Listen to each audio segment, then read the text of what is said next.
매일 성경과 함께하는 오늘의 큐티 시간입니다.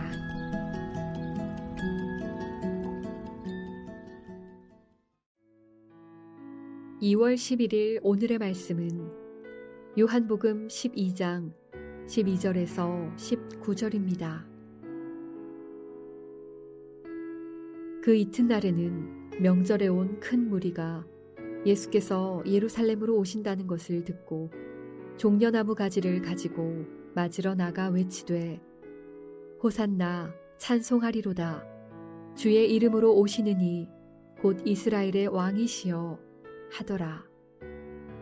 예수는 한 어린 나귀를 보고 타시니 이는 기록된 바 시온 딸아 두려워하지 말라. 보라 너희 왕이 나귀 새끼를 타고 오신다 함과 같더라. 제자들은 처음에 이 일을 깨닫지 못하였다가 예수께서 영광을 얻으신 후에야 이것이 예수께 대하여 기록된 것임과 사람들이 예수께 이같이 한 것임이 생각났더라. 나사로를 무덤에서 불러내어 죽은 자 가운데서 살리실 때에 함께 있던 무리가 증언한지라. 이에 무리가 예수를 맞음은 이 표적 행하심을 들었음이러라. 바리새인들이 서로 말하되 볼지어다 너희 하는 일이 쓸데없다. 보라 온 세상이 그를 따르는도다 하니라. 요한복음 12장 12절에서 19절 말씀을 함께 묵상하겠습니다. 베다니에 머무른 지 이튿날이 되었습니다. 큰 무리는 유월절에 예수님이 예루살렘에 오신다는 소식을 들었습니다. 여기 큰 무리는 이미 예루살렘에 도착해서 유월절을 준비하는 순례객입니다. 이 순례객은 전국에서 모이기도 하고 해외에서도 왔습니다. 얼마나 많이 모였냐면 요세푸스란 학자는 이때 예루살렘에서 잡았던 양이 25만 6,500마리였다고 합니다. 정말 엄청난 무리가 모였고 그들이 지금 예수님을 환호하고 있습니다. 종려나무 가지를 흔들며 외치고 있습니다. 호산나 찬송하리로다. 주의 이름으로 오시는 이 곧 이스라엘의 왕이시여 라고 환호하고 있지요. 이 환호성은 예루살렘에 온 순례객들이 어떤 메시아를 기대하고 있는지 확인해 볼 수 있습니다. 첫 번째로 종려나무 가지를 흔들면 노래하지요. 종려나무를 흔드는 것은 로마로부터 정치적 해방을 가져다 줄 왕으로 이해하는 것입니다. 구약에서 종려나무와 유월절의 연결고리는 없습니다. 다만 이방 민족의 침입으로 성전이 더럽혀진 적이 있는데요. 이때 마카비 왕조는 이방 민족과 전쟁을 해서 성전을 되찾고 성전을 정화했습니다. 이때 백성들은 종려나무 가지를 흔들며 하나님을 찬양하고 성전이 정화된 것을 기뻐했습니다. 그러니 종려나무는 승리를 상징하는 나무입니다.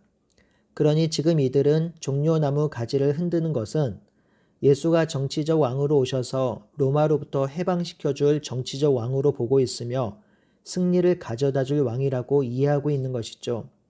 두 번째, 호산나 주의 이름으로 오시는 이라고 노래하는데요. 호산나는 우리를 구원하소서라는 뜻입니다. 그러니 주여 우리를 구원하소서라고 노래하고 찬양하고 기원하고 있는 것이지요. 또한 주의 이름으로 오시는 이는 구약에서 장차 오실 메시아를 뜻합니다. 그러니 예수님을 환영하는 백성에게 있어서 예수님의 예루살렘의 입성은 이스라엘을 구원하고 해방시키는 입성이 있지요. 세 번째, 이스라엘의 왕이라고 노래합니다. 이는 예수님이 다윗의 자손으로 이스라엘을 로마에서 해방시켜줄 메시아로 기대하고 노래하고 있는 것입니다. 유월절은 이스라엘 백성이 애굽으로부터 해방되고 애굽 왕 바로로부터 승리를 거둔 날을 기념하는 날이지요. 그러니 이 유월절에 예수님이 예루살렘에 입성하는 것은 예수님을 자신들을 로마에서 해방시켜줄 정치적 왕 메시아로 믿고 있으며 그 메시아를 기대하고 노래하고 환호하고 있는 것이지요. 이 환호성이 얼마나 대단했던지 예수님을 죽이려고 했던 바리새인들이 거의 포기하다시피 하는 말이 19절에 기록되어 있습니다. 바리새인들이 서로 말하되 볼지어다 너희 하는 일이 쓸데없다. 보라 세상이 그를 따르는도다 라고 합니다. 바리새인들이 보기에도 온 세상이 예수님을 따르는 것처럼 보였고 자신들이 예수님을 죽이려고 세운 계획은 수포로 돌아가는 것처럼 여겼습니다. 이러한 백성의 기대에 예수님이 찬물을 끼얹는 행동을 하십니다. 14절에 예수는 한 어린 나귀를 보고 타셨습니다. 한번 상상해 보십시오. 어린 나귀는 작은 나귀입니다. 이 나귀는 사람을 한 번도 태워본 적이 없는 나귀입니다. 그런 나귀를 탔다면 예수님의 꼴이 얼마나 우스꽝스러웠을까요? 아마도 발은 땅에 끌리고 어정쩡한 자세로 나귀를 타고 예루살렘에 들어가셨을 것입니다. 순례객들, 백성들의 환호와 걸맞지 않는 모습으로 예루살렘에 입성하고 있는 것이죠. 이렇게 어린 나귀를 타고 입성하는 예수님을 통해서 예수님은 자신이 세우는 나라가 어떤 나라인지를 보여주고 있습니다. 첫 번째 예수님이 세우시는 나라는 하나님의 말씀을 성취하는 나라입니다. 예수님이 어린 나귀를 타고 오시는 것은 15절에 있는 바와 같이 스가랴 9장 9절의 예언을 성취하는 것입니다. 시온에 따라 크게 기뻐할지어다. 예루살렘에 따라 즐거이 부를지어다. 보라 내 왕이 내게 임하나니 그는 공의로우시며 구원을 베푸시며 겸손하여서 나귀를 타시나니 나귀의 작은 것 곧 나귀 새끼니라 라고 예언되어 있지요. 예수님은 자신의 나라를 세우기 위해서 오신 것이 아닙니다. 예수님은 하나님께서 구약에 예언하신 대로 그 약속을 성취하러 이 땅에 오신 것입니다. 두 번째 예수님이 세우는 나라는 공의로 구원을 성취하는 나라입니다. 세상 나라처럼 무력으로, 권력으로, 힘으로 나라를 세우는 것이 아니라 하나님의 공의로 세우는 나라에 있지요. 또한 하나님의 말씀으로 진리로 세우는 나라입니다. 그러니 로마에 대항하고 로마에 싸워서 쟁취될 나라가 아니지요. 세 번째 예수님이 세우는 나라는 예수님이 십자가에 죽으셔야 세워지는 나라입니다. 예수님이 죽으심으로 세상 죄를 대신하며 예수님이 다시 살아나심으로 죄에 대해서 다시 사는 나라입니다. 세상 나라는 내가 살고 당신이 죽어야 하는 나라인데 예수님이 세우는 나라는 내가 죽고 당신이 사는 나라입니다. 그러니 세상 사람들은 이 예수님이 세우는 나라를 이해할 수도 없고 이해하려고 하지도 않습니다. 그런 나라는 매력도 없고 실패한 나라라고 여기기 때문이죠. 성도 여러분, 예수님은 군림하는 왕이 아니라 겸손의 왕으로 오십니다. 로마와 싸우고 그 나라를 무찌르러 오신 것이 아니라 섬기러 오셨지요.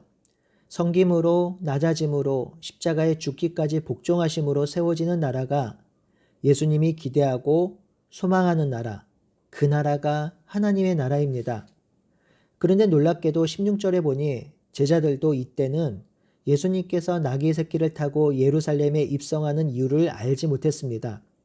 예수님이 세우는 나라가 어떤 나라인지 무엇을 가르쳐 주기 위해서 나귀 새끼를 타고 입성하는지 알지 못했습니다. 나중에 예수님께서 영광을 얻으신 후에야 예수님이 하신 말씀과 또한 왜 이렇게 하셨는지를 깨닫게 되지요. 예수님께서 영광을 받으신 것은 부활 후 승천의 때를 말합니다.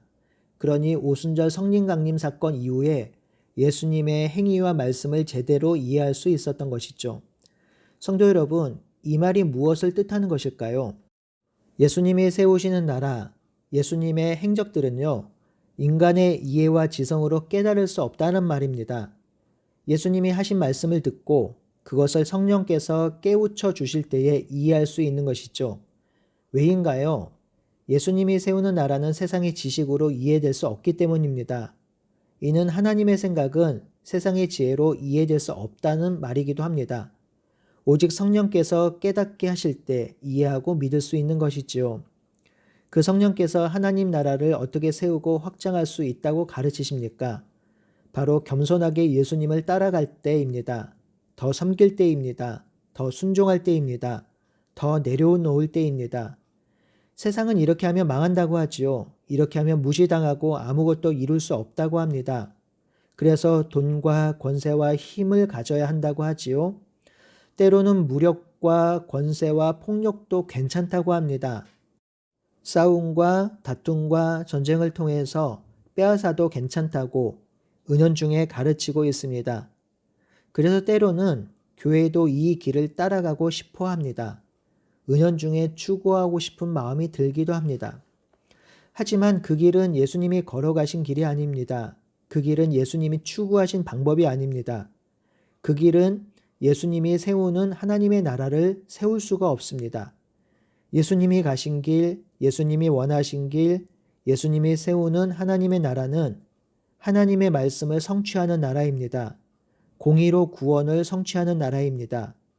왕이 겸손하여 나귀 새끼를 타는 나라입니다. 바로 십자가를 지고 죽음으로 세워지는 나라입니다. 이 놀라운 비밀은 오직 성령을 통해서만 이해할 수 있고 깨우쳐질 수 있고 행할 수 있음을 기억합시다. 우리는 성령에 속한 사람이니 예수님을 닮아서 더 섬기고 더 낮아지고 나보다 남을 더 낮게 여김으로 이 땅에 임한 하나님의 나라를 살고 다시 오실 하나님의 나라를 기대하며 살아가는 우리 모두가 되기를 바라고 소원합니다. 아멘.